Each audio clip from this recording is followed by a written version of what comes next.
Good morning, everyone. Welcome back to today's video, or welcome to today's video. Today we're going to be talking about Genesis chapter 16 verses chapter 28 verses 16 through 22. We're going to be discussing Jacob's life. Jacob was the son of Rebekah and Isaac. Isaac is the promised son of Abraham, right? And if you don't know the story, Jacob is one of a twin. He has a brother called Esau, and he was actually the second one to come out of his mom's belly. And he was named Jacob because it means deceiver, because when he came out, he was holding his brother when he came out. He was like fighting for his place, right? And he was called deceiver. Now, throughout his childhood, his upbringing, he not only stole or deceived his brother, which wasn't really deception, but he deceived his brother into exchanging with him his birthright. His brother Esau then became the secondborn, and he became the firstborn. But also, when his father was dying, Isaac was dying, he asked Esau for some food, for some game. Esau was the hunter of the family. Jacob was more of a quiet homebody. And so Isaac, having his favorite, which was Esau, he asked for some food in order to start blessing him before he died, because supposedly he was the firstborn, right? His favorite. And so Esau goes out to hunt food for him. But in that time, Rebekah told Jacob, hey, your father's about to give the blessing. Pretend that you're Esau. And she put some, I believe it was goat skins on him and his face and everything, so that he could deceive his father into giving him the blessing and not leaving anything for Esau. And so what we're going to pick up is Jacob is running away. So his mother made all the scheme happen, and now Esau wants to kill Jacob. He's really angry, right? Because his father didn't have any more blessings to give him after he gave them to Jacob. And so Jacob starts to run away. Rebekah tells him, go to my father's house, yada, yada, yada. And so where we pick up is Jacob is running away. He's in the middle of the desert on his way to, I believe it was Canaan. No, it wasn't Canaan. Forgive me. But he was running away and he fell asleep. It was nighttime. He fell asleep. He's alone. And he puts his head by a rock and he sleeps, and God visits him. And when he wakes up, it says this in chapter 28, verse 16. Jacob woke up from his sleep. He said, God is in this place, truly, and I didn't even know it. He was terrified. He whispered in awe, incredible, wonderful, holy. This is God's house. This is the gate of heaven. Jacob woke up first thing in the morning. He took the stone he had used for his pillow and stood it up as a memorial pillar and poured oil over it. He christened the place Bethel, God's house. The name of the town had been Luz until then. Jacob vowed a vow. If God stands by me and protects me on this journey on which I'm setting out, keeps me in food and clothing, and brings me back in one piece to my father's house, this God will be my God. The stone that I have set up as a memorial pillar will mark this as a place where God lives, and everything you give me, I'll return a tenth to you. If you keep reading his story, he actually starts listening to God. He actually gives his life completely. This is a moment where he accepts God into his heart and he gives his life to God completely. And from being a deceiver, from being called Jacob, he ends up being called Israel. God changes his name, right? And so here's the thing with Jacob's life is he is living something that was already pre-written for him. He never had a chance. From the day that he was born, he never had a chance to make anything of himself other than being the deceiver.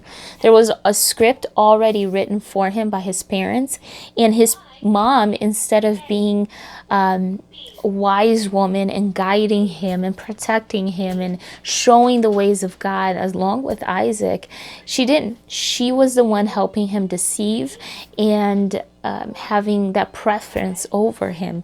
And so he, instead of having the ability to choose what kind of person he was, what kind of things he was going to do, what kind of wife he was going to marry, what kind of family he was going to have, no, he was, he was born into a certain script. He was born into a certain family, and that's the script for his life that was written. And I think he fought in the beginning a little bit, but after a while, he kind of just accepted that he was that deceiver. He was what that script was already, saying that he was. He never had a chance to be anything else. And Isaac is father of he's the son of Abraham, the father of faith, right? Supposedly following God. But we get to this point where Jacob is older now, and he says, wow, this is God. I'm sure that he learned all of God's word in the beginning. He knew who God was. Well, one thing is for you to know who God is and have heard about him. Well, another thing completely different is to experience God, is to have that relationship with God, is to have that personal encounter with God. So many people nowadays go to church because they know God, because their parents went to church, because that's what you do, right? You call yourself Christian because your parents took you to church, and that's the script written for you, but you never had an actual encounter with God. And so we have these lukewarm Christians, which I'm not going to get in there, right? But here's the thing, so many of us, there's a certain script that is already written for us, like Jacob. Depending on the family that you're born into, depending on the country that you're born into, there's already a script. Oh, this is the culture this is just the culture, so this is what you're going to have to do. This is the family, and this is how we do things in this family, so this is how you're going to have to behave. And there's a script that we start to follow, and sometimes we never get a chance to make our own mistakes, our own decisions, because there is a certain thing that we have to follow, a certain story that we have to uphold, right?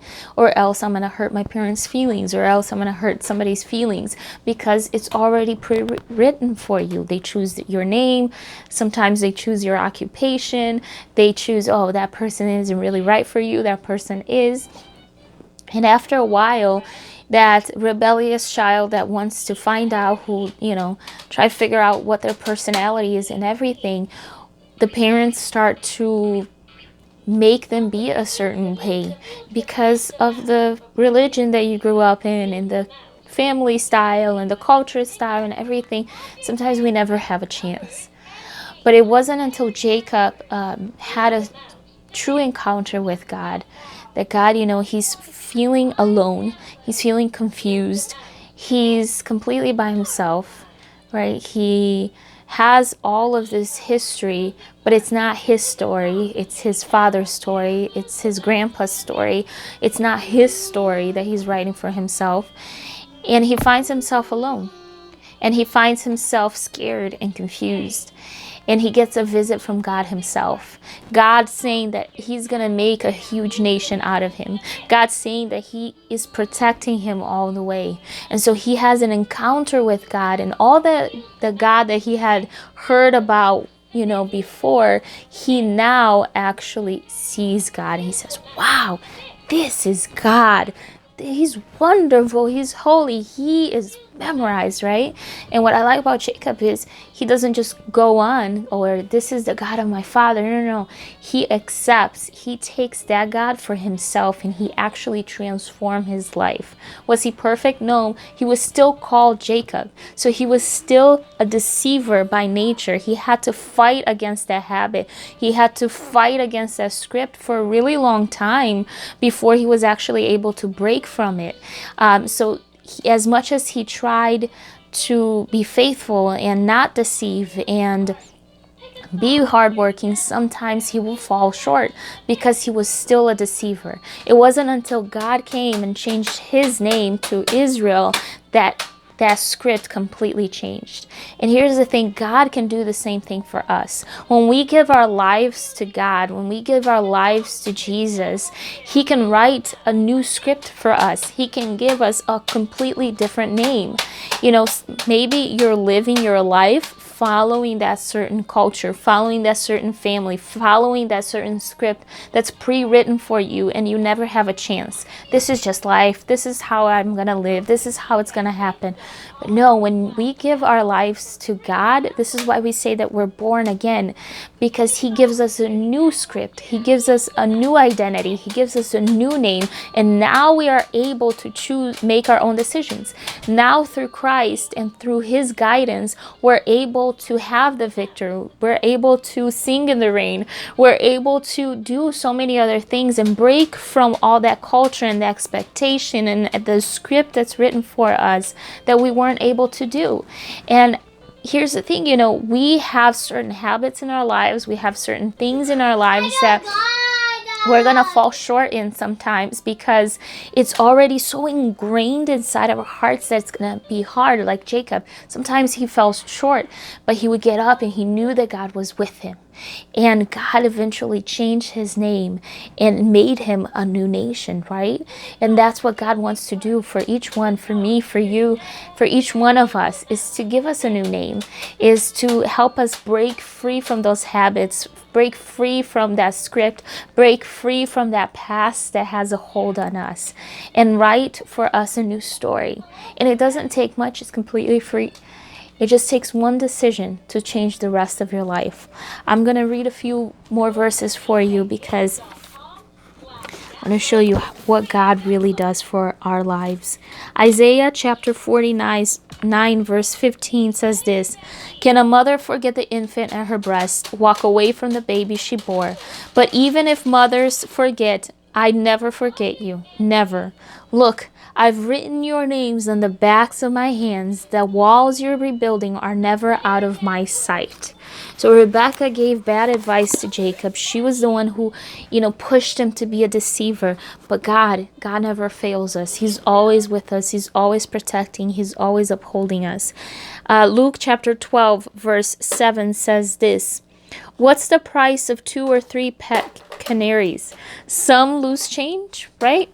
But God never overlooks a single one, and he pays even greater attention to you, down to the last detail, even numbering the hairs on your head. So don't be intimidated by all this bully talk. You're worth more than 1,000,000 canaries."